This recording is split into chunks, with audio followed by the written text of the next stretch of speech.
Congress party पर भरोसा करके हमें धोखा मिला, आप धोखे में मत आना। महाराष्ट्र की आवाम से तेलंगाना की आवाम का हाथ जोड़कर अपील। तेलंगाना के लोग महाराष्ट्र में कांग्रेस पार्टी के खिलाफ मुहिम चला रहे हैं। ये कह रहे हैं कि कांग्रेस पार्टी पर बिल्कुल भरोसा ना करना, वोट का सही इस्तेमाल करें।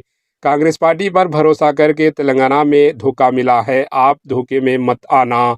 महाराष्ट्र के कन्नूर हल्के में मखारा के गांव वालों ने कांग्रेस पार्टी के खिलाफ मुहिम चलाई।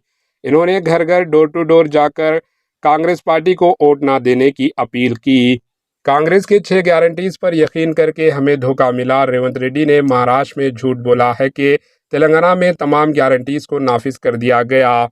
मखरा के गांव वालों ने घर घर डोर टू डोर पहुंचकर मुहिम चलाई ताकि महाराष्ट्र के लोगों को 5 गारंटीज के नाम पर धोखा ना मिले। Bureau report, HN news.